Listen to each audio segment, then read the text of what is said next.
me, Obi-Wan Kenobi. You're my only hope. お前はもう死んでいる。何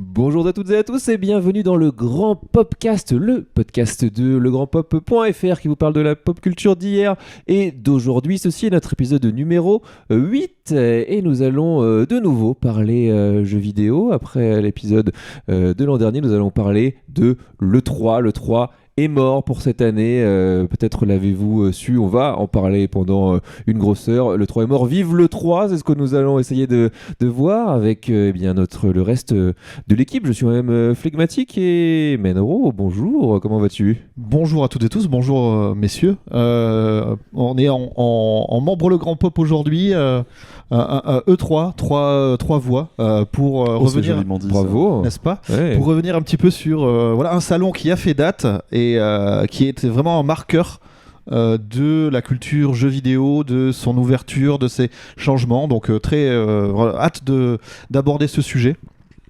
Et effectivement, ça a été un grand moment, mais malheureusement, est-ce que c'est pas un vestige du passé ? C'est ce qu'on va voir avec aussi Otaksu, bonjour. Moi j'ai appris hier soir que j'étais aussi un vestige du passé après m'être fait défoncer sur Smash Bros pendant à peu près 4 heures. Non. Donc je ne sais pas si je peux finalement donner mon avis sur le 3. Ceci étant, je me suis rattrapé sur Mario Kart. C'est exactement ce que je voulais dire, tu as pris ta revanche à Mario Kart, tout va bien et nous avons été unis sur Mario Party et finalement... Et on s'est fait avoir par l'IA de Mario Party. Mais est-ce qu'on a envie évidemment de gagner à Mario Party, un jeu qui n'a pas de skill ? Bon, finalement... oui, finalement, non, voilà. si, oui, toujours. Évidemment qu'on a envie de gagner, on a toujours envie de gagner. Voilà, c'est jeu de merde. Voilà, bon. C'est le principe. Et avec un salon qui n'a pas gagné, c'est donc le 3. Le 3, c'est fini. Le 3 n'aura pas lieu en 2023, après pas mal de rebondissements, pas mal d'événements qui sont passés les dernières semaines, les derniers mois. On va y revenir. Mais tout d'abord, le 3... commençons de toute chose. Qu'est-ce que c'était ? Évidemment, je me tourne vers Menro pour un cours magistral. Au début de toute chose. Il y eut le Big Bang, mais quelques temps après, il y eut le 3. Ce qui nous amène dans la belle année 95 à peu près, où justement le jeu vidéo qui commence à avoir une 15-20 d'années, on va pas essayer d'être précis sur les chiffres, puis il faut garder un petit peu d'intimité évidemment et de décence. Non, le 3 arrive en 95 et donc c'est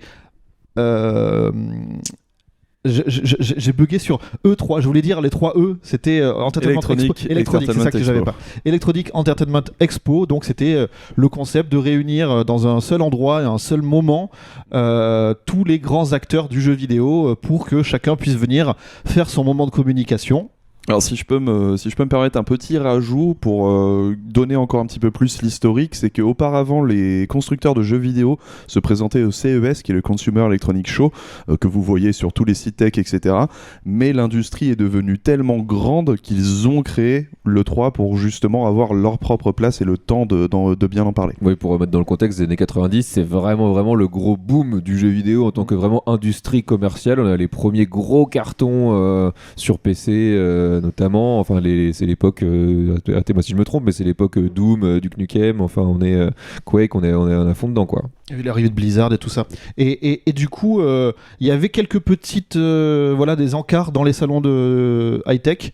Donc tu parles des Suez, il y avait aussi le CTS à Londres, il y avait d'autres choses au Japon, Nintendo avait son propre Shoshinkai. Donc il y avait des choses un peu éparpillées et évidemment c'est du côté des États-Unis que l'idée de réunir un petit peu tous les grands acteurs se manifeste.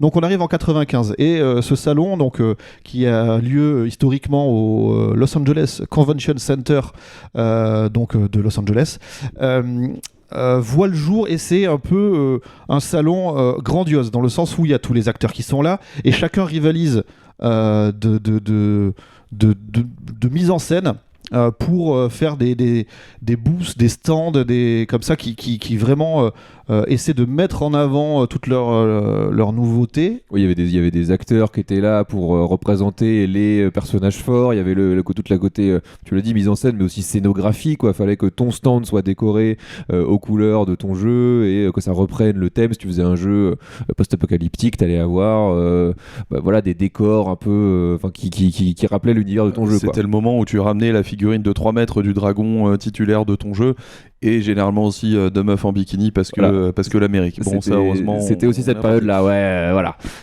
Et à l'époque, même la presse française faisait des pages entières sur les babes de l'E3. On en était à ce niveau quand même de hors-sol. Mais rien que ce mot là. clairement. Et voilà, donc ça dure 95 jusqu'à à peu près 2006. C'est vraiment l'âge d'or de l'E3 parce que en dehors de ses défauts, il y a aussi vraiment, c'est la grand-messe. C'est le pèlerinage annuel. Et un E3, on le rappelle, qui était exclusivement réservé aux professionnels. À cette époque-là, il n'était pas ouvert au public. Professionnel et presse. Enfin, et c'est ce que je voulais dire par pro, quoi. Ouais. Et en 2006, il commence à avoir un étiolement. Justement, pas mal d'éditeurs ont du mal à se faire entendre. Il faut vraiment avoir un budget de malade puisque les prix montent, la demande aussi. Donc forcément, ça devient vraiment compliqué pour des éditeurs un peu moyens. En termes de volume, pas de qualité de production, d'arriver à se faire voir, entendre justement des professionnels qui sont le relais médiatique pour le grand public. Oui, parce qu'on l'a pas dit aussi, ça a son importance, c'est en juin, enfin, ça l'était je crois aussi au tout début. Mi-juin. Et en fait l'idée c'est d'avoir la feuille de route pour la fin de l'année qui va te mener jusqu'à Noël, qui est la période vraiment, en tout cas à l'époque, mais encore aujourd'hui, même si aujourd'hui c'est plus diffus, la période où il y a un achat en masse de jeux et te dire ce qui va t'attendre sur ta console, sur le PC pour les 6 mois, l'année à venir jusqu'au salon prochain. Pour assurer, ouais. Puis il faut voir que avril, mai, juin, c'est le premier trimestre fiscal en fait, donc qui se termine en mars. Donc il y avait vraiment un départ de le moment où il faut faire du pognon, c'est maintenant, quoi.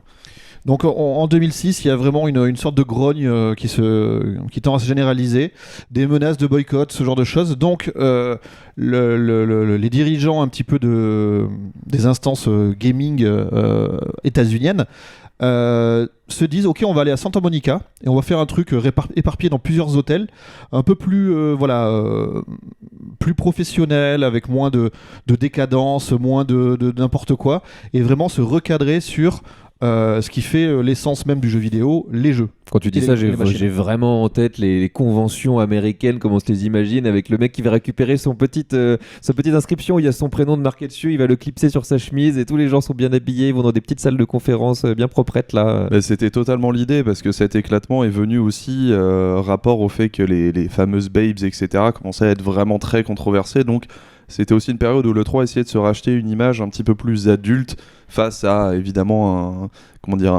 un média qui commençait à vraiment dominer par rapport à tout le reste. Donc il fallait être sérieux, quoi. Bon, ça plaît pas trop. Je crois qu'il y a 10 000 personnes qui y vont à peu près, comparé au flot humain que ça représentait jusqu'alors. Et ils retentent un coup l'année d'après, et puis finalement ils abandonnent. Ils reviennent à Los Angeles. Dans le Convention Center, mais dans une version un peu plus étroite, c'est-à-dire qu'il n'y a que le premier hall, enfin il n'y a qu'un seul hall qui est en tout cas mis à disposition, donc on a quand même une volonté de trier sur le volet les exposants qui doivent un peu montrer patte blanche et tout, et ça satisfait pas non plus.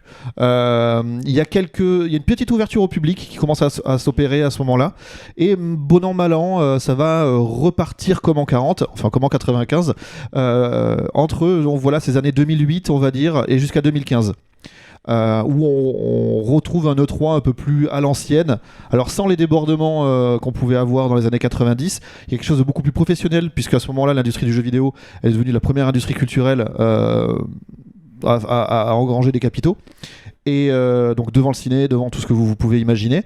Et donc il y a quand même le monde nous regarde un petit peu, et il commence à y avoir quelque chose, c'est qu'en dehors du salon, les principaux acteurs, qui sont aussi des constructeurs de hardware, donc Nintendo, Sony et Microsoft, commencent à côté du salon, proposer de louer un building avec convention center, limite, d'autres salles pour pouvoir y faire leur conférence en marge de l'E3, mais autour de l'E3 quand même, l'E3 étant le salon. Ça ouvrait traditionnellement l'E3.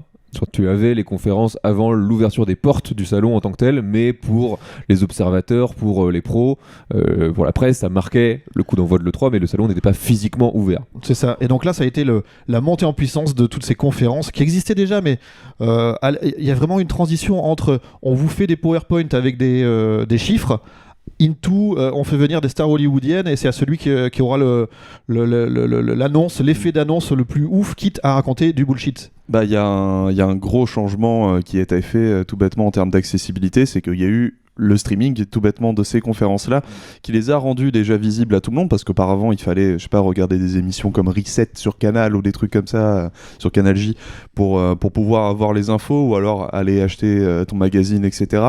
Et il y a un second changement qui a été opéré sur cette période aussi, c'est qu'ils ont commencé à accepter des youtubeurs, des streamers, même si on ne parlait même pas de streaming à l'époque, mais voilà, des blogueurs, des youtubeurs, pour justement retrouver ce contact. Donc l'idée de l'E3 était à cette période aussi de réétendre un petit peu le contact qu'ils avaient pour aller au plus près des consommateurs. Et évidemment, il y avait les Nintendo Direct qui ont changé énormément la donne rapport à ça, quoi. Voilà, j'accélère un petit peu si vous le voulez bien. On arrive en 2019 où déjà il y a effectivement Nintendo qui ne participe plus à ces conférences-là, qui a son mode de communication privilégié qui va devenir la norme. Ça aussi, on va en parler, qui est justement les Nintendo Direct. Et en 2019, Sony annonce que pour la première fois, il ne sera pas présent sur l'E3, donc déjà ça fait vraiment une première déflagration. Microsoft évidemment est là, puisqu'en plus c'est aux États-Unis, il faut se montrer, et clairement c'est le moment où en plus tous les observateurs, enfin la plupart des observateurs journalistes dans les salles liées aux conférences sont aussi américains, donc ils sont hyper enthousiastes à ce que montre Microsoft, donc c'est vraiment l'endroit qu'ils peuvent pas rater. Mais 2019, il y a déjà une première inflexion, et ensuite à 2020, on le sait, ça n'a pas eu lieu. 2021, ils ont tenté de repartir sur une édition numérique, enfin en tout cas online, qui n'avait pas beaucoup de sens, qui n'a pas vraiment trouvé son public, qui n'a pas vraiment convaincu, à tel point que 2022, ils ont annulé, ils ont décidé de ne pas organiser, et ils étaient partis pour le refaire en 2023. Et là, finalement, s'est reproduit ce qui s'était déjà produit en 2019, à savoir un désengagement progressif de tout le monde. C'est-à-dire que Sony a dit assez tôt qu'il n'allait pas y aller, Microsoft a embrayé, Nintendo non plus. En gros, on se retrouvait avec plus grand monde. Même EA faisait aussi, aussi à cancel, avait aussi prévu faisait déjà ses conférences en marge de l'événement, et a prévu qu'il n'y allait pas y aller. Il restait plus que Ubisoft, et même Ubisoft a fini par se dire non, on va pas y aller non plus, à tel point que tout simplement le 31 mars dernier, il me semble, le 3 a annoncé qu'il n'allait pas se tenir en 2023, que l'événement était annulé. Et il y a deux choses justement qu'il faut rajouter à ça. Le premier, c'est que pendant ces années-là, quand même 2015-2019, c'est le moment où vraiment on a ouvert au grand public aussi. Le salon, il y avait les jours presse, et après il y avait les jours grand public, etc. C'était souvent 3 jours presse, et le 3e jour presse coïncidait avec l'ouverture au public, et le public avait 2 jours de mémoire. C'était souvent c'est ça. Et donc du coup il y avait énormément de gens qui commençaient à y aller. Et l'autre truc, c'est ce que tu disais, mais je voulais le renforcer, c'est parce que la pandémie, quelque part, si ça n'a pas lieu en 2020-2021, c'est à cause de la pandémie essentiellement, mais ça a juste permis à d'autres acteurs que Nintendo de proposer des directs. Alors les directs, c'est juste une vidéo qui est diffusée en ligne, sous-titrée en plus, souvent. En tout cas, c'est devenu la norme, et où on n'a plus besoin d'avoir un stand avec des présentateurs, des animateurs, payer des animations, des machins. On a juste une vidéo contrôlée sur laquelle on balance des trailers avec différents effets de mise en scène, que ce soit de la voix off ou un présentateur, etc. Et du coup, là, on s'adresse plus au marché des professionnels, mais on s'adresse vraiment au grand public. Et là, il y a un bouleversement culturel qui se fait dans la façon de traiter le jeu vidéo et la façon dont il est reçu par les gens. C'est que le prisme du relais média que les journalistes avaient, qui est un petit peu passé du côté de l'influence ou dans un mélange un peu avec des limites floues entre les deux. Coucou Jeff Keighley. Et du coup, on va en reparler de Jeff Keighley. Et pour arriver directement chez le consommateur. Et là, le truc, c'est que c'est génial en termes de communication, de spread, le fait de répandre, d'être vu par le plus grand nombre, puisqu'avant c'était vraiment c'était trié sur le volet, etc. L'accessibilité de l'info. Exactement. Par contre, l'éditeur, il peut raconter ce qu'il veut. Il a plus ce prisme un petit peu un peu analytique. Alors même si les journalistes de jeux vidéo sont pas réputés pour, dans leur grande majorité, pour être forcément des garants total d'une neutralité objective, mais il n'en demeure pas moins qu'il y en a quand même qui savaient faire leur job, et pas des moindres. Et on squeeze un petit peu ce truc-là, et on a sur une communication directe qui fait que peut-être que certains consommateurs moins avisés ou consommatrices peuvent se laisser influencer par des effets d'annonce. On n'a plus ce prisme et ce recul que même certains influenceurs de très bon niveau et avec une vraie volonté de faire les choses bien avaient. Mais je veux juste, avant qu'on creuse ce sujet qui va être clairement central, je voulais juste rappeler une petite chose rapport à ce qui s'est passé dans la mort de l'E3, parce qu'on pourrait effectivement voir ça comme le truc principal, mais il s'est passé autre chose aussi, qui est que l'E3 s'est foiré. Faut voir que 2018-2019 sont quand même des éditions qui ont été conspuées parce que l'organisation était catastrophique, parce que la plupart des invités ont mis en avant le fait que les badges étaient pas prêts, que ils avaient été hyper mal accompagnés. Donc on peut effectivement parler d'un changement de l'industrie, évidemment, mais il faut pas non plus oublier la responsabilité de l'E3 qui s'est vraiment foiré du début à la fin sur ces 10 dernières années, et aujourd'hui ils ont même été obligés de faire appel à ReedPop qui s'occupait de la PAX, des bons événements pour le coup du jeu vidéo, parce que justement en mode pas de blanche, on a fait que de la merde, on va le filer à quelqu'un qui sait le faire, et même là ça a été annulé, preuve que le 3 ils ont pas réussi à la rattraper avant qu'il ne chute. Comme c'est le cas aujourd'hui, quoi. Ou que quelqu'un vienne prendre la place. Ouais, et c'est ça, c'était organisé par ReedPop cette année, qui organise aussi le Comic Con, qui est pour le coup un organisateur qui est chevronné dans le milieu aux États-Unis, et même eux finalement n'ont pas réussi. Extrêmement bien réputé aussi. Ouais, voilà, et même eux n'ont pas réussi à trouver la formule pour redonner le goût avant tout aux éditeurs, aux constructeurs de venir s'y intéresser. Et justement, il y a beaucoup de choses dans ce que tu as dit juste avant, mais est-ce que de toute façon, pandémie ou pas, voilà, est-ce que déjà de base, finalement, est-ce qu'on n'a pas, entre guillemets, quoi qu'il arrive, est-ce que l'E3 dans cette forme-là n'était pas de toute façon voué à disparaître, quoi. C'est-à-dire que non seulement on a parlé de communication, mais en plus le fait d'apparaître sur place, de dépenser beaucoup d'argent pour être physiquement sur place, les stands, le show, etc.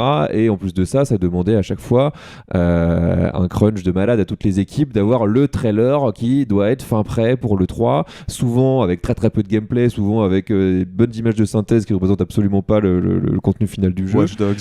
Voilà, notamment. Est-ce que finalement tout ça, c'était pas, comme on l'a dit, quelque chose qui appartenait vraiment à une ancienne époque? Je pense que, effectivement, tu disais l'E3 sous cette forme. Oui, l'E3 sous cette forme était condamné à mourir. Je pense que c'est plutôt évident, c'est juste une question en fait d'évolution de consommation de l'actualité par le grand public. Donc aujourd'hui on va pas se bouger dans un convention center pour voir des trucs, on va pas forcément s'emmerder à faire ça, tout bêtement. Par contre je pense que l'E3 avait un boulevard pour resserrer sur le côté B2B et peut-être plus parler justement à la presse spécialisée, même si elle a ses défauts, elle apportait quand même une expertise que peu de gens ont aujourd'hui, aussi un recul critique qui est important qu'on a perdu avec ces présentations-là, mais je pense surtout en fait aux présentations behind closed door qui aujourd'hui n'ont plus beaucoup de sens. Les présentations donc behind closed door, qu'on les appelle, c'est derrière des portes fermées.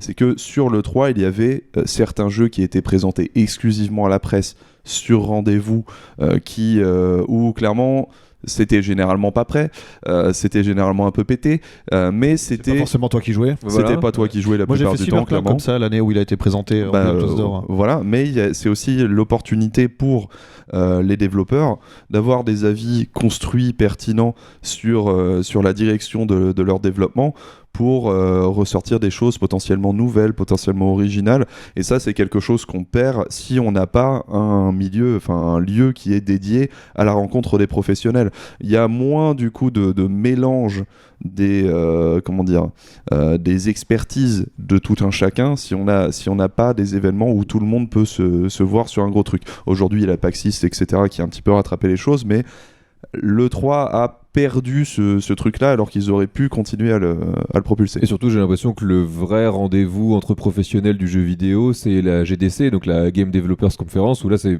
principalement, comme son nom l'indique, des développeurs de jeux vidéo qui viennent tenir des tables rondes, des conférences. Mais c'est plus technique, la GDC. Oui, qui s'adresse principalement à d'autres développeurs, même si on a des papiers, des journalistes qui vont là-bas pour déjà parce que c'est une mine d'or en termes de contenu, parfois de post post-mortem sur des jeux, des développeurs qui reviennent sur ce qui a marché, sur ce qui n'a pas marché, sur ce qu'ils auraient voulu faire ou comment ils ont fait ça. Effectivement, tu l'as dit, c'est plus technique, mais pour te dire, pour mon boulot, journaliste tech, je suis la GDC, quoi. Donc c'est oui, dire parce que, même pour avoir des infos sur les développements de jeux, quand tu veux t'y intéresser pour un article, avoir du background, c'est une super source. Et effectivement, c'est vrai qu'on est dans ce domaine-là où finalement, pour les journalistes, je pense que ça avait un sens d'aller sur place, puisque c'est l'endroit clairement où tu pouvais aller rencontrer directement des développeurs. Alors pas quand c'était des AAA où souvent tu avais plutôt affaire au mec ou à la nana des relations presse, hein, mais tu pouvais malgré tout parler directement aux gens qui avaient développé leur jeu. Tu pouvais parfois avoir des petites rencontres, en tout cas j'imagine, je n'y suis pas allé, mais c'est comme ça un peu que je voyais le truc, en tout cas depuis chez moi. Tu pouvais avoir une journée prévue avec plusieurs interviews, plusieurs portraits à écrire pour les prochains. Et même les gars, les journalistes, je pense, j'ai une image en tête de Julien Chiez à l'époque de Gameblog qui a été boire des coups après avec les gars de Ready at Dawn et Naughty Dog, récupérer des infos comme ça. Finalement, l'humain tel qu'on le fait dans notre métier de journaliste, hein, tout bêtement, oui, c'est comme ça que je récupère des infos aussi. C'est hein, ça, tu te fais un carnet d'adresse, tu rencontres des gens de façon prévue, de façon parfois un peu moins prévue, et ça te permet d'avoir un petit planning pour les semaines, mois à venir. Et puis c'est aussi ça qui fait aussi le cœur de notre métier, c'est qu'on a envie d'aller sur place, on a envie de rencontrer des gens et on a envie de voir comment ça se passe, autrement qu'à travers une vidéo qui a été bien peaufinée pendant plusieurs semaines et où la communication elle est complètement carrée, quoi. Il y avait quelque chose un petit peu de l'événementiel du calendrier. On l'a dit tout à l'heure, c'était mi-juin, toujours entre le 8 et le 15, ça a un petit peu évolué au fil du temps, mais c'est toujours resté comme ça mi-juin. Et il y avait un peu ce côté... alors, je mets des... Vous le voyez pas à l'oral. Air quotes. Je mets des quotes. Citations en l'air. Voilà, mais Festival de Cannes. C'est-à-dire que, non pas dans le cadre du festival, il y a le côté, évidemment, la compétition. Mais en plus de la compétition, il y a le off. En plus du off, il y a la montée des marches. Il y a un côté star system, glamour qui se met en place. Par la grande époque, il y avait Canal+, qui était devant sur la croisette, avec une scène sur la plage. Alors que revoilà la sous-préfète. Et du coup, ce côté Strass spectacle, c'est quelque chose qu'on avait à travers tout ce qui était proposé à l'E3. Et notamment toutes ces prises de parole qui étaient un petit peu la feuille de route pour si on était fan d'une console ou d'une marque, on se disait tiens, voilà, il y a ça qui va sortir, je sais que pendant 6-8 mois je vais avoir tel jeu, ça me faisait un petit peu voilà, et ça permettait aussi de rassurer l'industrie en disant on a des trucs, des munitions pour X temps. Alors bien sûr il y a eu des effets d'annonce, mais moi j'aimais bien quand c'était même des choses très où la date de sortie était 2 ou 3 ans après. J'aimais bien un petit logo et j'aimais bien qu'on me dise on travaille sur ça, et quelque part moi ça me dit en sous-entendu achète ma machine parce que y a ça qui va arriver, donc quel que soit à quoi tu joues, tu sais que au moins jusque-là, t'es tranquille. Il y aura des trucs. C'est une preuve que l'éditeur soutient sa machine, finalement, ce genre de teaser. C'est ça. Même s'ils disparaissent progressivement. Après, je pense que cet effet d'annonce-là, de calendrier, c'est peut-être le truc que l'on conserve le plus, finalement, aujourd'hui, dans cette nouvelle ère où on a des Nintendo Direct, State of Play et Xbox Showcase. Ouais, Ubi Forward, il y en a plein, Ubi Forward, etc. Ils ont tous un nom différent, c'est génial. Oui, voilà, écoute, j'ai envie de te dire tant mieux, hein, sinon ce serait bordélique, mais on garde cet aspect calendrier, on sait à peu près où on va. Alors après, effectivement, les temps sont parfois un peu plus compressés, où on a moins ce côté teaser qui peut disparaître dans l'éther de temps à autre, mais... Ouais, mais en fait, ce que j'aimais, moi, c'était, par exemple, vraiment ce côté où il y a les 3, 4, 5, 6 conférences. À la fin, il y en avait 40 des conférences. Même le plus petit éditeur faisait son truc de son côté. Ouais. Des fois, avec beaucoup de talent, coucou Devolver.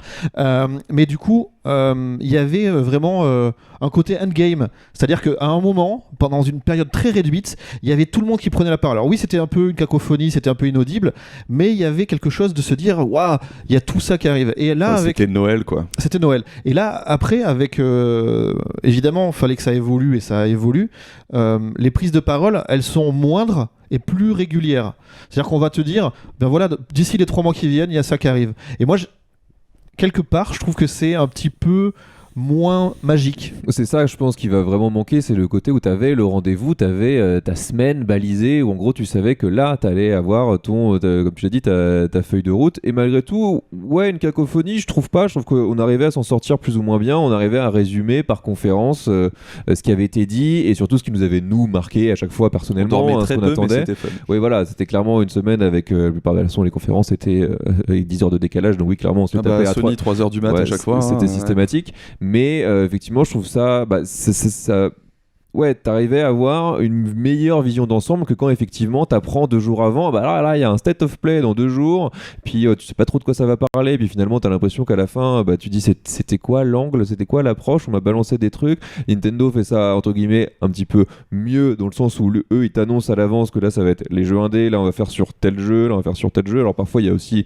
des côtés un peu plus bordéliques, mais finalement on se retrouve avec plein de petites choses éparpillées. Honnêtement, il y a eu, tu en as parlé l'autre jour, hier, il y a eu un State of Play qui a parlé de FF16. J'étais même pas au courant que ce truc-là avait été annoncé. J'étais même pas au courant quand il a été diffusé. Alors que le 3, c'était un immanquable. Tu ne pouvais pas passer à côté. Il y a aussi ça, c'est que tu vois, que ce soit du côté professionnel ou du côté public, puisque maintenant on s'adresse aux deux de la même façon, il y avait quelque chose on va prendre une demi-heure, 1 heure de ton temps et tu vas savoir un petit peu, tu auras un pot pourri, un éventail de tout ce qu'on a dans les tuyaux.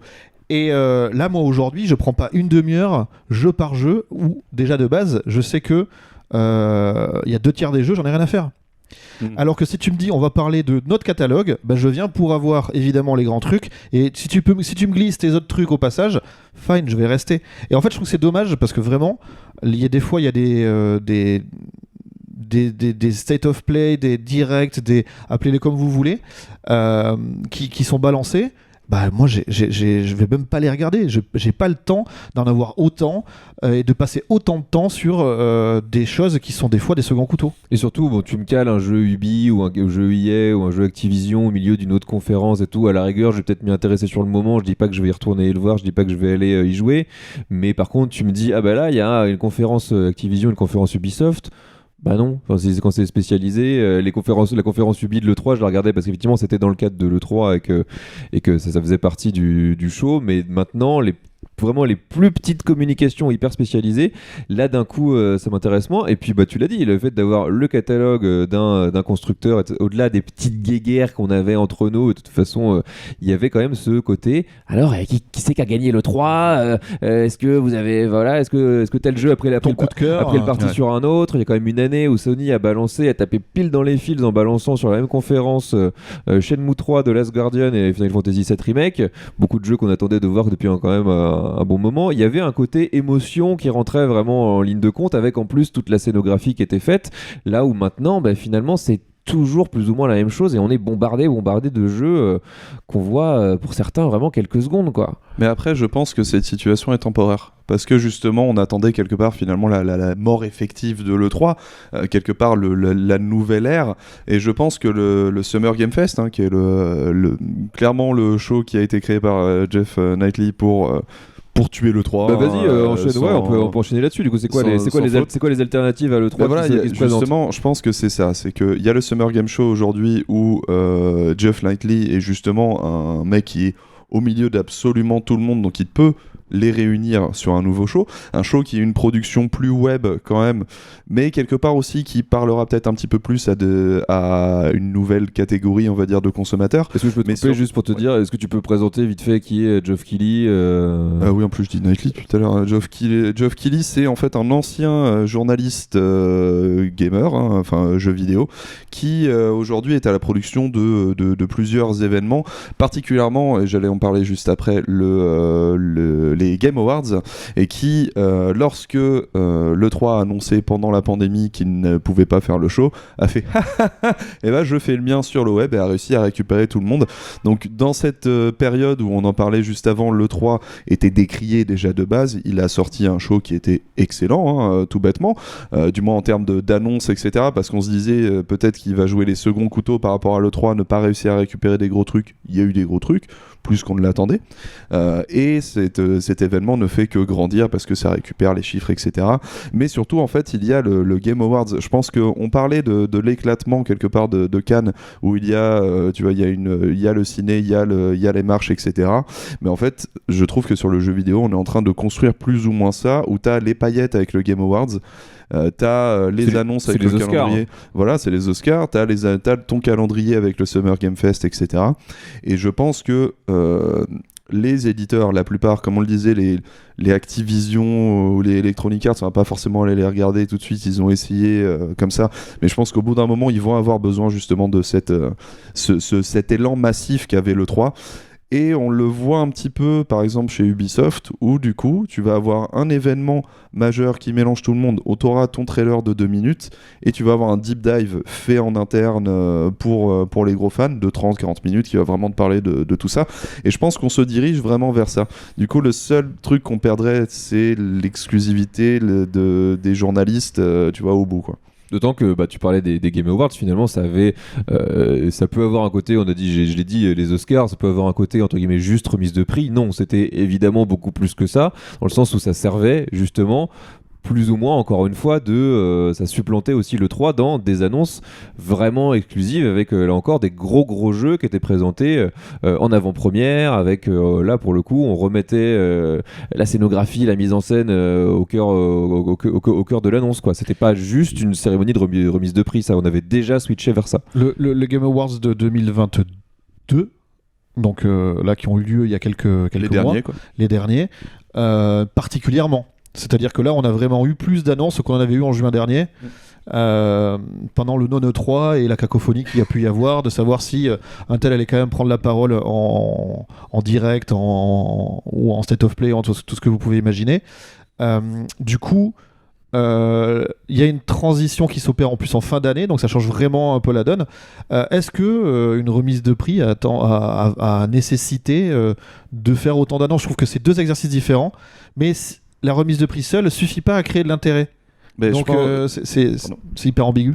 Je trouve pas, en fait. Je trouve au contraire que c'est cohérent parce que c'est le genre d'exercice dont le grand public a l'habitude, avec les Oscars, avec les Césars, les trucs comme ça. Ok, fais-le en juin du coup. Mais c'est comme si pendant les Oscars, entre chaque remise de prix, on te balançait la première bande-annonce du prochain blockbuster. Bien sûr, sauf que c'est ça le truc, c'est que on est en fait sur, je trouve, la fusion entre ce que le public jeu vidéo originel de cœur attend d'un événement, et ce que le grand public qui aimerait s'y intéresser parce qu'aujourd'hui ça fait beaucoup de pognon, donc t'es obligé de t'y pencher quelque part, t'as un événement qui navigue entre les deux, où ça fait plaisir aux joueurs parce que du coup t'as ce côté annonce, calendrier, un show, quoi, tu vois, et de l'autre côté tu as les créateurs qu'on met en avant, un côté artisanal quelque part, des remerciements à foison, ce côté très chaud à l'américaine aussi, au passage, mais qui parle un petit peu tout le monde. Donc ça te permet d'avoir un jeu vidéo qui n'est plus le gars dans son basement, tu vois, dans sa cave à jouer,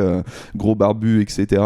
Et de l'autre, ces effets d'annonce qui ont toujours participé au show, quoi. Mais moi je trouve que c'est ce qui rend aussi l'exercice un peu puéril, quoi. C'est-à-dire qu'on veut faire une remise de prix, donner de la légitimité comme le cinéma, avec encore une fois les Oscars, et puis à la fin il y a le grand gagnant et tout, mais on est incapable, quand je dis on, c'est plutôt l'industrie, en tout cas peut-être Geoff Keighley qui pense aussi ça comme ça, mais d'une manière générale aussi finalement les constructeurs et les éditeurs, parce qu'ils y participent à fond, voilà. Totalement. Mais on est incapable de penser à un événement comme ça sans rajouter la surcouche consommation, annonce, etc., quoi. En fait, ce qui est dommage à travers ça, c'est que ça positionne encore une fois un seul mec et son groupe au centre de deux trucs importants.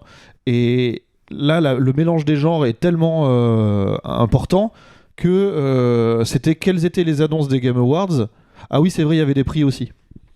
Et en dehors du Game of the Year, donc le dernier prix, le jeu de l'année, qui se souvient de qui a gagné le reste, quoi. Oui, après ça, tu peux aussi peut-être avoir ce côté-là pour les Oscars, pour les cérémonies. Quand tu te souviens du meilleur réalisateur, du meilleur film, t'as pas forcément à chaque fois, je veux dire, le palmarès la remise en tête de prix, une semaine après, quoi. Elle est pour les industriels, en fait. Elle est pas vraiment pour nous, tu vois. Donc, sauf si ça devient un vrai truc et que du coup, quand tu vois une affiche de film, le film aux 12 Oscars, enfin aux 11 Oscars, il n'y en a jamais eu plus que 11 à la fois pour un film pour l'instant. Le film aux 11 Oscars, c'est le film qui a eu 11 Oscars. Le film qui en a eu 4 et qui en a eu 5, ils en font bien leur chou gras aussi pour ressortir en salle, sur la couverture DVD, sur tout ce que tu veux. Et le jeu vidéo, non. Mais c'est le problème que j'ai justement avec la disparition de l'E3, comme je le disais, parce que du coup, en ayant ces shows-là qui ont calendrier et paillettes, on n'a plus l'aspect critique, on n'a plus creuser vraiment le médium, on n'a plus mettre en avant la vraie originalité. Avec tout le respect que j'ai pour Jeff Keighley, ça reste quand même, comment dire, j'allais y venir. Un sacré tampon je te fais plaisir à toi, je te fais plaisir à toi, tu je te veux fais des plaisir chips. à toi. Voilà. Alors après, on s'est foutu de sa gueule sur Doritos à l'époque, mais finalement c'est peut-être l'un des moins pires sponsors parce qu'ils s'en foutent du jeu vidéo. À peu de choses près, ils veulent juste vendre des chips. Donc quelque part, ils vont pas influencer une note. C'est pas si mal finalement. Maintenant, quand on voit l'ère dans laquelle on est, tu vois, j'aurais préféré avoir des sponsors Doritos au final. Mais tu vois, il manque cet aspect, on va dire vraiment sérieux finalement. Il manque j'ai pas envie de dire la vraie passion parce que c'est naze comme truc, mais au moins un moyen de vraiment remercier les gens qui l'ont créé, les gens qui l'ont vraiment fait naître ce milieu, et aussi pouvoir le faire évoluer par de la critique évidemment constructive qu'on perd assez quand on n'a pas les accès justement aux gens qui font le jeu vidéo. Aussi aujourd'hui on s'arrête à cet aspect très de visage et de le grand nom de la jaquette. Il y a un game designer, ouais, mais il y a 300 personnes dans son équipe en fait. Donc bon, c'est là où je suis un peu dépité quelque part que le 3 se meurt, parce que ça restait un des derniers événements où tu pouvais encore accéder aux développeurs. Et moi, ce qui me dérange aussi un petit peu avec ces Summer Game Fest et Game Awards, c'est que en fait, sous couvert de l'enthousiasme débordant de on va mettre ça en avant, on va récompenser, etc. Effectivement, comme tu l'as dit, on perd tout esprit critique, et du coup, si tu vas dans le sens inverse de ça, et tu vas passer pour le rabat-joie, le mec qui dit oui, mais attendez, c'est quand même le même mec qui organise les deux, il a aussi quelques casseroles, il a quand même bien ses tickets un peu partout dans l'industrie, donc tu peux même il y a toujours des rumeurs sur il récompense un tel plutôt qu'un tel parce que c'est son pote. On sait qu'il est très copain avec Hideo Kojima aussi, à tel point qu'il apparaît dans Death Stranding. C'est plus un journaliste, c'est un showman. Non mais voilà, c'est ça, c'est exactement ça. Et justement, c'est là où je voulais en venir. Est-ce qu'il n'y a pas une volonté directe de contourner, tu l'as dit, de contourner le journalisme JV pour arriver à autre chose en fait, pour arriver à des gens qui vont être de toute façon déjà vendus à ce que tu leur vendu, je dis pas dire qu'on leur a filé un chèque, mais en tout cas déjà convaincu. Voilà, déjà convaincu à ce que tu vas leur raconter. Mais d'autant plus que quand on met comme ça, comme c'était à l'époque, chaque acteur qui fait sa prise de parole, il en gère le timing, la mise en scène et la hiérarchie. C'est lui qui gère son événement. Et de voir chacun se succéder, c'est un peu comme si on était un peu un jury au moment des examens, et où on a chaque candidat qui vient faire sa démonstration, sa présentation, etc. Et mine de rien, à l'arrivée, même s'il y avait beaucoup d'annonces et que c'est vrai que pour le grand public on peut s'y perdre, quand on est de l'autre côté de la barrière et qu'on fait partie de ce milieu-là, de cette industrie-là, même à la marge, en tout cas quand on en est commentateur, il y a quand même quelque chose où on peut laisser un peu de côté, essayer d'observer pour voir quelles sont les tendances d'une industrie.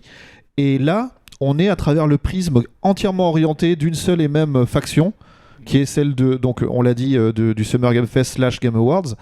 Et justement, même les éditeurs qui n'ont pas d'autre choix, on l'a dit, même les plus gros, jouent ce jeu-là parce que économiquement c'est plus facile, parce que ils font partie du coup du club de ceux qui sont dedans, et on perd. Je vais faire une métaphore un peu con, mais dans les années 80, quand on allait en Espagne ou en Italie, on voyait les gens qui étaient habillés comme en Espagne et comme en Italie, par rapport à la France, par rapport à l'Angleterre, par rapport à... Je donne des exemples de pays où je suis allé, c'est pour ça que... Et il y avait des enseignes, c'était celle-là. Aujourd'hui, tu vas partout, t'as un Zara, t'as un H&M, t'as un machin, on est tous habillés pareil. C'est à la fois bien pour certaines raisons, beaucoup moins bien la fast fashion, on ne va pas rentrer dedans, mais en tout cas, il y avait une identité. Il y avait une culture, en fait. Et là, on a tendance à être tous dans une espèce de gros train ensemble, et comme on est dedans, on n'arrive pas à prendre le recul nécessaire pour justement en délimiter et en voir les contours. Bah, ça fait partie du fait que le jeu vidéo est devenu une industrie complètement, je vais pas dire hors de contrôle, parce que c'est pas ça l'idée, mais en tout cas qui écrase tout sur son passage. Enfin, c'est des milliards et des milliards. C'est Trop plus, grosse pour se foirer, quoi. C'est ça, c'est plus que le cinéma, la musique cumulée. Enfin, on est arrivé à quelque chose d'assez faramineux. Et même justement, en fait, pas forcément les éditeurs, mais tu peux avoir des regroupements de développeurs qui vont faire eux-mêmes leur propre, sans aller jusqu'à conférence, mais leur propre vidéo pour finalement dire on a un point commun, donc allons-y, mettons-nous ensemble. J'ai que il y avait une vidéo, une conférence des Wholesome Games qui a eu lieu l'an dernier. Les Wholesome Games, c'est quoi? C'est en gros des jeux bienveillants qui vont pas mettre en avant le fait de se taper dessus avec des héros bodybuildés, mais des jeux des oiseaux qui font du skate. Ouais, non mais voilà, grosso modo des expériences un peu différentes, un peu plus contemplatives, un peu plus narratives, etc. Là je pense pour citer un exemple qui est sorti cette année, j'ai Season en tête, mais tu pourrais en avoir d'autres. Enfin même tu pourrais dire que Gone Home est un peu ça, même s'il y a un sous-texte. En bref, c'est des jeux qui sortent du carcan AAA, blockbuster, jeux vidéo pour proposer autre chose de différent. Mais même là, finalement, tu te retrouves avec des vidéos qui condensent tellement de jeux sur une durée assez courte que en fait t'en oublies ce que t'as vu, et même si ça a un intérêt de te retrouver là-dedans en tant que développeur, t'es quand même noyé dans une masse et tu participes en plus à créer ce brouhaha, donc c'est de plus en plus compliqué de se faire voir, de se faire connaître, et ça prouve d'un autre côté que le jeu vidéo est une industrie bouillonnante et qu'il y a énormément de propositions différentes. On en a déjà parlé justement dans notre épisode précédent, allez l'écouter, il est quand même vachement bien, mais finalement on sort pas trop.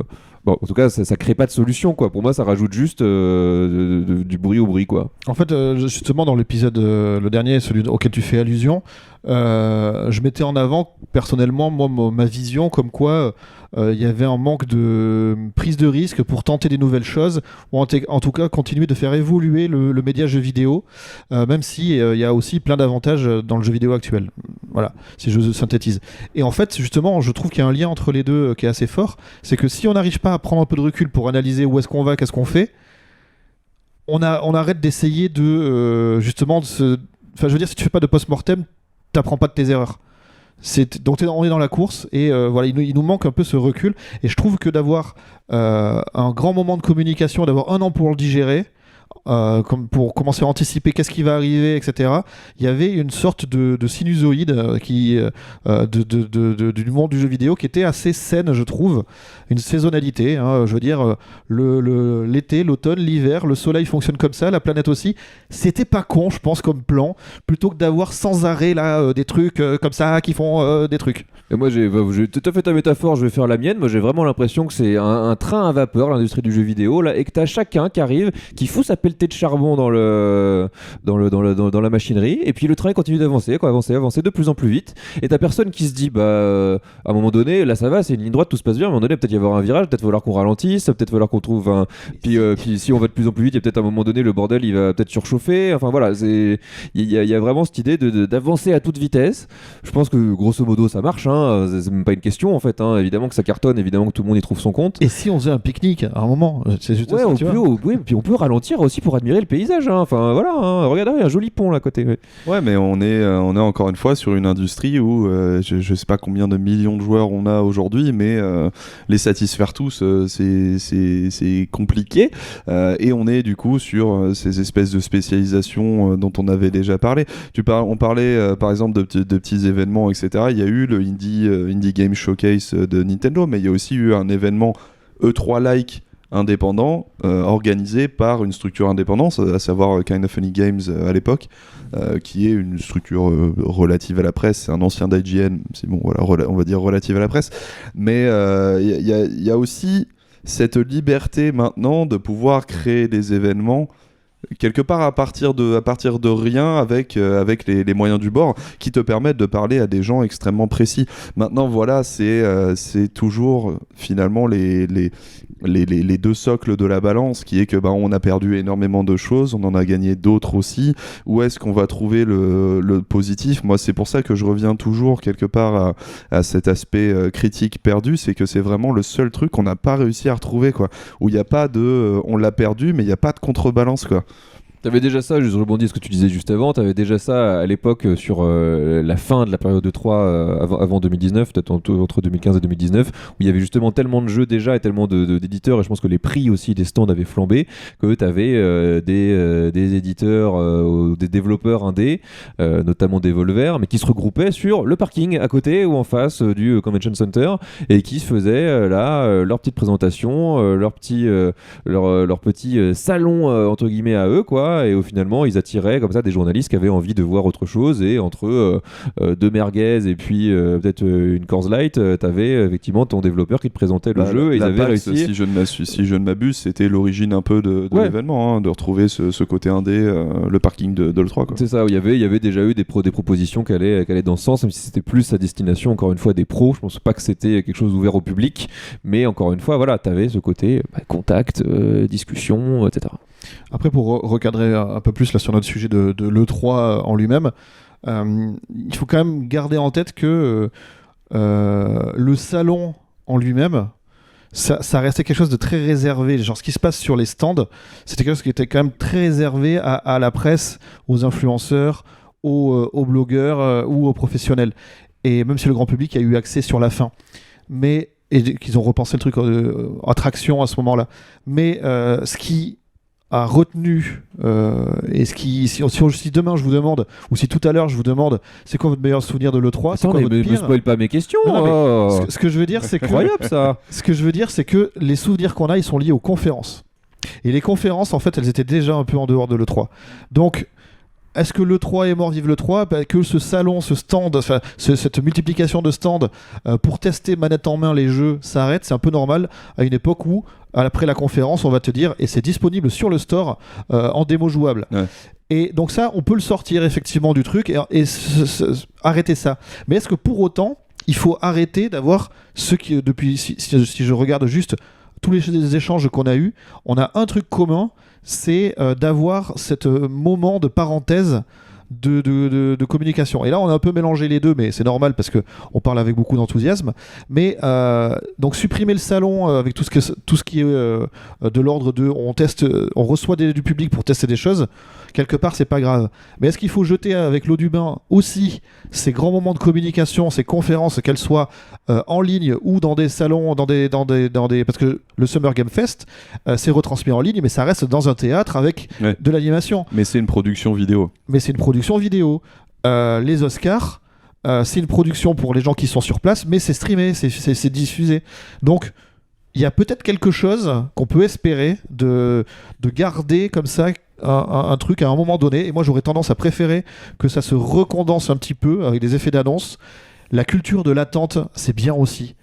Plutôt que d'être noyé et abreuvé, comme vous disiez, dans des trucs. Donc, qu'on perde le 3... De toute façon, c'est fait. Mais par contre, si on pouvait garder vraiment ce moment de communication important à travers des prises de parole un peu péchues et avec un peu d'envie et d'ambition, ça se ferait du bien. Je pense que malheureusement pour toi, les constructeurs, éditeurs t'ont un peu donné la réponse, dans le sens où comme toute industrie qui grossit et comment le jeu vidéo commence à détester le risque. Et donc en fait, pourquoi prendre le risque de mettre ta conférence avant ou après celle d'un autre, de tout centraliser là quand tu peux, exactement ce qui se passe actuellement, saupoudrer un petit peu partout pour avoir de la communication un petit peu tout le temps, parce qu'on disait qui a gagné le 3, oui, mais dans la tête des gens il y avait aussi qui a perdu, qui a été moins bon que, et finalement si tu te mets pas en concurrence directe avec les autres, on peut pas te comparer. Il y a juste des gens qui vont aller picorer ce qui les intéresse à droite à gauche. S'il n'y a pas match, il n'y a pas lieu d'acheter des billets. Enfin, tu vois, il y a aussi ça. Et tu l'as dit toi-même. C'est ton propre contre-argument. Enfin, je sais que tu fais l'avocat du diable, mais le dernier truc, Set of Play, tu savais même pas qu'il a eu lieu. Donc, à force de faire des petits événements et de saupoudrer, tu vas t'adresser que vraiment aux connaisseurs et tu te recoupes du grand public. Donc, si tu veux avoir de la visibilité et de l'aura pour avoir un raisonnement à la hauteur du nombre de gens que tu veux toucher, à un moment, tu es obligé de faire l'événementiel. Et si tu veux faire l'événementiel, il n'y a rien de mieux que de se glisser justement dans la roue de celui qui a déjà ouvert tu vois, à plusieurs. On va plus loin. Ouais, mais c'est justement, quelque part, je suis d'accord avec ce propos, mais du même temps, le propos en lui-même me titille parce que on perd la notion de couverture qu'on avait avant, de couverture de l'E3. Quand on parlait de couverture de l'E3 à la base, c'était pas uniquement voir le dernier trailer, machin, c'était le prendre en main, c'était parler aux développeurs, c'était creuser quelles étaient les intentions des créateurs, etc. Aujourd'hui, on est littéralement, tous les mots qu'on a utilisés, c'est de la com. Et c'est uniquement de la com. C'est ça, moi, qui m'attriste le plus. C'est qu'on est dans une période où aujourd'hui, on est en train, quelque part, d'analyser la communication qu'on nous fait. En mode, on est en train de creuser une publicité qu'on nous donne, en fait. Ce qui est d'une tristesse quand même, je trouve, même si j'aime bien ces publicités. J'aime nous on a une tradition où quand il y a un grand événement, on se parle tous, on voit les trucs. C'est bien, ça fait discuter, ça permet d'avoir du débat. Ça, c'est clair et net. Mais ce qui nous manque toujours, ce lien sur lequel on peut creuser les choses. Aujourd'hui, il y a une telle maîtrise de la communication qu'on a accès finalement à rien d'autre que ce qu'on veut bien nous donner, quoi. Et c'est très peu de choses par rapport à ce qu'on pouvait avoir dans début des années 2000 sur le 3, quoi. Il faudrait une presse JV forte pour reprendre entre guillemets le lead, ou en tout cas pour être de nouveau capable de faire ça, mais là avec justement des petites informations disséminées à droite à gauche et surtout une industrie et des boîtes qui n'ont pas du tout envie de se confronter à ça, finalement ça rend l'exercice. Et puis aujourd'hui tout le monde est entraîné pour les médias ou les trucs comme ça, donc même quand on te met un développeur devant les yeux pour parler, il y a le corporate qui m'a dit de dire ces 3 phrases en boucle. Ouais, c'est ça. Et donc peut-être parce qu'on a fait, à moins que tu as quelque chose à rajouter, mais juste un truc par rapport justement à comment c'était foutu en termes de calendrier à l'époque, où on avait cette prise de parole, les annonces à l'E3, certains privilégiés pouvaient déjà aller discuter avec certains des développeurs et voir les choses qui n'étaient pas encore tout à fait disponibles. Et après, il y avait la Gamescom. La Gamescom, c'était l'occasion pour tous ceux qui n'avaient pas été à l'E3 de pouvoir, cette fois, mettre la main sur les jeux. C'était beaucoup plus européen, beaucoup plus accessible pour les Européens. Et beaucoup plus PC aussi. Beaucoup plus PC, beaucoup plus e-sport aussi pendant longtemps. Mais il y avait quand même quelque chose de très très business à la Gamescom. Ah oui, totalement. Très très très très business. Et tout ça, c'est des trucs, parce qu'on n'en a pas parlé, mais la Gamescom, c'est pareil. C'est l'ombre d'elle-même aujourd'hui. Donc...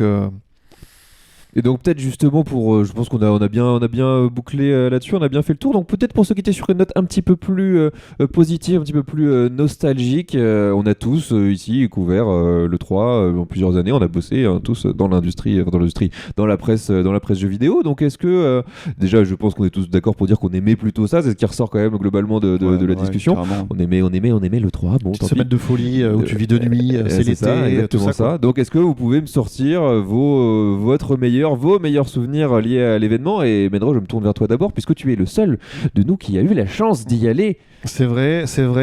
Mais c'est pas forcément Alors si, c'est sûr que d'y être, c'est quelque chose. C'était quand? C'était l'année de présentation de The Last of Us 2. Donc, et de Ghost of Tsushima. Donc c'était il n'y a pas très très longtemps. Je crois que c'est 2018, il me semble. 2018 ou 2019. Je pourrais pas le replacer pour Voilà, c'est un peu flou dans ma tête. Est-ce que tu peux réexpliquer comment ça s'était passé? Parce qu'on était sur les conférences sur une scène dans une grande salle. Et là, cette année-là, c'était leur dernier E3. Du coup, ils avaient décidé de faire quelque chose de très très différent. Alors notamment, oui, sur la conférence Sony, il y avait quelque chose de très marrant. C'est que de la vivre de l'intérieur, c'était assez sympa. Et du coup, j'ai pas vu la retransmission. J'ai pas vu la retransmission. Oui, d'accord. Et donc, en fait, c'était un circuit. On était comme dans un parc d'attractions un petit peu sommaire où on rentrait dans une salle. Il y avait tout un mur, c'était un écran. Et une fois que la vidéo était passée, on avait un petit chemin. Et là, il y avait un décor japonais. On savait pas trop pourquoi, quand, où est-ce qu'on allait. On arrivait comme ça, on cheminait à travers tout un dédale de décors en mode fou du roi. Puis du fou, voilà. Et on arrivait dans un auditorium énorme, avec déjà l'écran allumé, avec des fleurs qui dansent dans le vent. Et on a eu toute la suite de la conf là. Donc ils n'ont pas été jusqu'au bout. Et quand on sortait, ils avaient reconstitué un quartier de New York dans Los Angeles, au milieu de downtown, c'est-à-dire qu'ils avaient mis des bâches le long des trucs avec des grues pour faire comme s'il y avait vraiment des immeubles partout, et c'était pour la sortie de Spider-Man pour le coup. J'ai les pensées sans compter. Non, il y avait un peu ça. Et pour The Last of Us, de mémoire, ils avaient l'endroit ressemblait à la espèce de salle des fêtes dans laquelle du trailer. Dans laquelle il y a eu un petit concert de flûte pour Ghost of Tsushima. Oui, aussi. Ouais. Donc voilà, il y a eu tout ça, et c'est sûr que c'était à vivre quelque chose d'assez sympa. Il y avait un côté expérience. Et puis après, à regarder, c'était nul à chier. Mais... Sauf qu'après, quand tu es dans ce milieu de Manhattan, pas Manhattan, en train de manger des hot dogs et que tu croises Neil Druckmann et des gens comme ça, bon, bah voilà, il se passe un petit truc où tu te dis, bon, j'ai quand même beaucoup de choses, de chances. Il y a un je suis lien peu humain. privilégié. Voilà, c'est ça. Exactement ce dont on parlait. Quoi. Et par contre, c'était pas dans le cadre de je vais aller leur poser des questions, mais j'aurais pu si j'avais pu rester plus tard. Mais bon, et donc moi, il y a ce truc-là, évidemment, qui reste un souvenir, et puis tout ce qu'il y a autour, évidemment, du Los Angeles, qui, vu de la France, et un côté aussi peut-être un peu paillette, parfois, même si, on va pas rentrer dans le. Mais encore une fois, dans des trucs compliqués, mais il y a quand même ce côté un peu foufou. T'y es, quoi. La Voilà, Riviera, le machin, le truc, voilà. Donc voilà, il y a une ambiance et ça c'était assez sympa.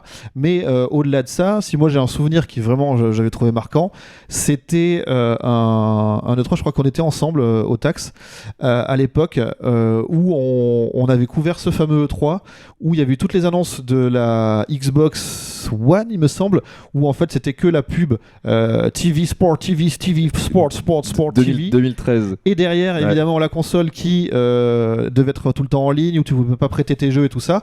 Et le lendemain, la conférence PlayStation, avec ce troll de Yoshida, qui donne un jeu, voilà comment on fait pour prêter un jeu à un copain, et qui lui tend un boîtier.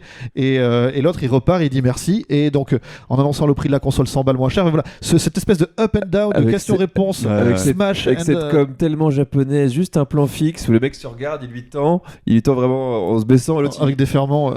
Mais c'est le pire, c'est que ce truc-là, en fait, ils l'ont tourné juste après la conférence Xbox dans les bacs de leur truc. Quoi. C'est pour ça qu'il n'y a qu'un plan et que c'est complètement à l'arrache, c'est que vraiment ils se sont dit on va les fumer là.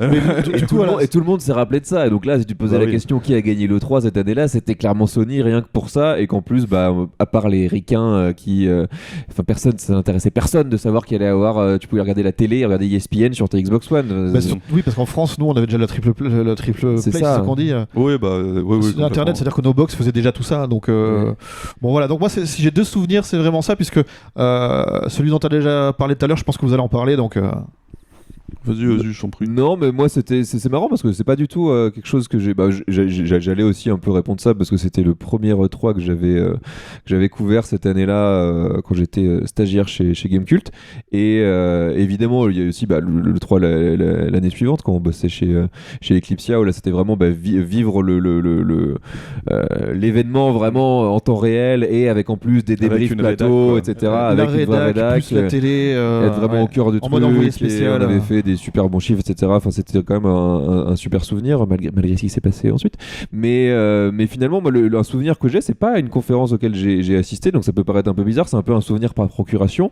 Et mine de rien, à chaque fois que je l'ai regardé, ça m'a quand même donné des frissons et l'envie d'avoir d'être là à ce moment-là. C'est l'annonce de Twilight Princess sur GameCube et Wii, où c'est Shigeru Miyamoto qui monte sur scène avec une épée et un bouclier et qui fait qui lève ça vers le ciel, et juste après le trailer où tout le monde était là genre c'est quoi ce délire, l'univers machin, c'est Ocarina of Time en mieux, puis il y a un loup et puis machin, puis on comprend pas tout ce qui se passe, et voilà, tu sentais que tout le monde était extatique dans la salle, et lui il arrive et il galvanise tout le monde en mode alors on a gagné ou pas, c'est bon, vous êtes contents, c'est pas mal c'est français, n'êtes-vous pas divertis, vraiment il y avait ce truc, c'était fou quoi, c'était fou, enfin cette image m'est gravée alors que je l'ai pas du tout vu en direct quoi, et c'était je sais plus 2008-2009, j'ai plus c'est difficile à dire pour le coup.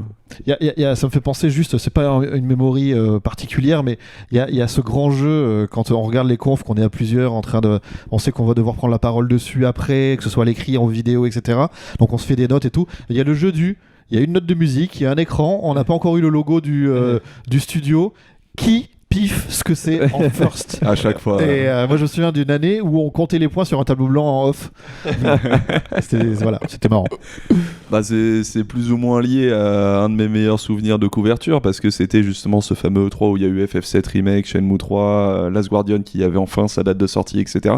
C'est un peu con parce que en tant que tel, l'événement m'a frappé. Notamment parce qu'il y a eu justement tous ces effets là à chaque fois et c'était superbement fait, mais surtout parce que c'est vraiment ce truc là, et puis de voir ils l'ont fait. J'aime bien regarder des reacts des annonces sur internet sur des trucs où je suis pas de la communauté parce que je trouve ça super touchant de voir genre les gens rebondir. Ouais, tu vois, genre Shenmue 3, il s'est passé un truc dans le jeu vidéo, tu vois, le jeu est pourri, mais l'annonce, il s'est passé un truc, tu vois. Quand Sora de Kingdom Hearts est arrivé sur Super Smash, j'ai regardé quasiment tous les réacts de ça, juste parce qu'il y avait des gens qui pleuraient et tout, c'était trop beau. Et puis aussi, c'est un truc qui, à titre personnel, m'a un peu marqué parce que j'étais relativement débutant quand même en termes de journalisme à cette époque-là, et j'avais les 3 annonces par 3 sources différentes avant que ça se fasse, etc., où j'étais pas dans une rédaction, donc je pouvais pas l'écrire, tu vois. Mais quand c'est passé, j'étais là genre ouais, peut-être que je fais bien mon boulot finalement, tu vois, même si je l'écris pas, j'en ai rien à foutre, moi je le savais et tout, genre, tu vois, alors, il s'est passé un petit truc. Mais après, je dois quand même mettre un petit big up à je l'ai dit juste avant, mais Reset sur Canal J, qui était animé par Bertrand Hamar à l'époque, parce que ça a été en fait la prise de conscience quand j'étais vraiment très jeune que le jeu vidéo c'était pas que finalement ma Nintendo 64, que c'était plein de trucs et tout. Ça m'a conduit à être ce que je suis aujourd'hui, cette couverture là qui était assez légère mais qui te donnait quand même une idée de en fait c'est pas que toi quoi, c'est tout le monde. Mais c'est vrai que moi j'avais ça, pardon, excuse-moi je te coupe, mais enfin, ça rentre dans la même chose. On regardait Game One quand on était adolescent et il y avait, voilà, à cette époque-là, ils y allaient sur place et tu voyais l'événement tel qu'il était. Ils disaient, ouais, il y a vraiment des milliers de gens qui se déplacent pour ces trucs-là et on n'avait pas la conscience de l'argent qui était dépensé par les éditeurs pour être là, mais ça se voyait, tu voyais vraiment que il y avait un truc énorme qui se jouait à ce moment-là. Le jeu vidéo est une fête. Et en plus de ça, de l'avoir à la télé, t'avais les éditions des magazines qui consacraient, voilà, le numéro de l'été, il était consacré à ça. T'avais 10, 15, 20, 30 pages sur le 3. Alors les meilleurs jeux qu'on a vus, les photos des stands, voilà, c'était important. Voilà, et ça comptait pour nous aussi. Il y a un truc que j'ai noté en réfléchissant par rapport à ce qu'on a dit, c'est que ce qui donnait ces souvenirs-là, outre le fait que ce soit chaque fois dans les confs et pas dans les salons essentiellement, mais c'est ce côté du collectif. Et la communion, quoi. Et je suis désolé, mais d'avoir toute une salle qui commence à pousser des cris, à se lever, et à partager une émotion, ça transcende cette émotion. C'est ce qui marche dans les stades, c'est ce qui marchait dans les colisées. C'est con, c'est humain, c'est grégaire, c'est comme ça. On est un animal social, et donc le collectif. Là, il y a eu le Nintendo Direct de Zelda qui est passé en après-midi.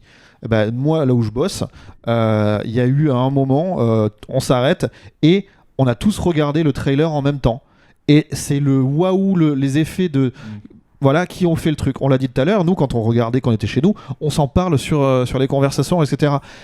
Pour pouvoir le vivre en même temps et retrouver ces sensations qu'on a perdues. On se donnait rendez-vous au moment donc où c'est pour ça que je pense que les grands rendez-vous et le fait d'avoir quelque chose de collectif, de proposer un show pluriel comme ça, a encore des munitions à faire valoir versus le direct que tu regardes froidement dans le métro, sur ton téléphone, en petit ou comme ça. Est-ce qu'on n'est pas en train de dire qu'on devrait streamer les conférences avec nous 3 dans le canapé ? Peut-être que ça va arriver un jour. Hein. Qui sait hein, si on est libéré d'autres obligations, on peut tout à fait imaginer des choses. Si seulement on avait les moyens de production de le faire nous-mêmes. Et il y a un autre truc qu'on a... Si seulement. Il y a un autre truc qu'on n'a pas abordé et je sais plus ce que c'est. Voilà. Mais je sais qu'on a oublié. Ah, mais ça, c'est constructif, ça, comme remarque. Non, moi j'ai le runner sous les yeux et je trouve qu'il est vachement bien et qu'a priori, on a plutôt fait le tour. On a même ouvert une espèce de porte de sortie à la fin. Voilà, tout n'est pas morose. Le 3 est mort, on l'a dit, c'était quelque chose qui nous a marqué et qui avait du sens à une époque. Aujourd'hui, beaucoup moins, et voilà, il y a des alternatives. Alors, je pense que finalement, la morale de nous 3, c'est essayons de faire perdurer ce que représentait le 3 malgré tout, quoi.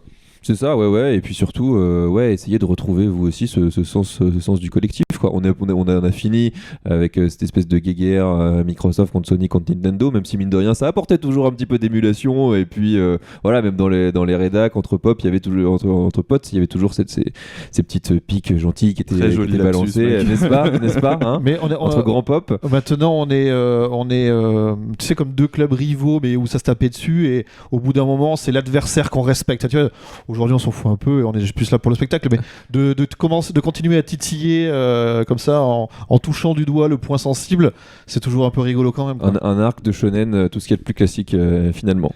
Et voilà, on a fait le tour. Où est-ce qu'on peut vous retrouver, messieurs, maintenant, Menro? Moi, c'est @Menro sur l'ensemble des réseaux sociaux. Voilà, n'hésitez pas à follow.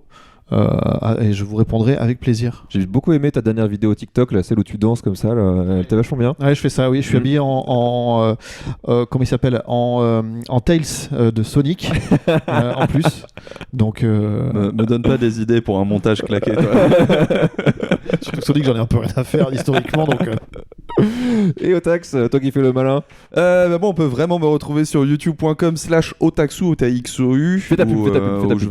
je vais doser pas mal de contenu tech, mais pas que, des petits live streams également, sur @otaxu, absolument partout, sur tous les réseaux sociaux. On compte sur votre soutien, et pendant que ça dure, sur le JDH, sur le stream à 16h le jeudi. Voilà, et il l'a pas dit, mais il a sorti une vidéo la semaine, donc les jours précédant l'enregistrement, donc les jours précédant votre écoute à vous potentiellement, sur une carte graphique, c'est ça, si j'ai bien tout compris? RTX 4070, qu'elle est vachement bien, même si les gens sont pas contents, évidemment, parce que ça coûte cher, mais elle est bien quand même. Et que t'étais un des rares à l'avoir, c'était quasiment une exclue. Non, pas une exclue, mais j'ai travaillé très dur pour être un des premiers à sortir une vidéo, effectivement. Donc, je suis fatigué. Mais Donc voilà, on est content. allez soutenir cet homme qui travaille, allez regarder sa vidéo, allez liker, allez commenter et faites la même chose bien sûr avec les épisodes du grand podcast un petit peu partout sur YouTube si vous nous regardez, mais aussi sur les plateformes de podcast de votre choix, des étoiles, des likes, ce que vous voulez, tout pendant que vous nous montrez votre soutien et votre admiration, et nous serons montrés dignes, voilà. Et mais oui, évidemment, pourquoi pas, ça ne fait que commencer après tout, donc on vous dit bien sûr à très vite, à la prochaine, on vous souhaite le meilleur et des bisous, ciao ciao. Ciao.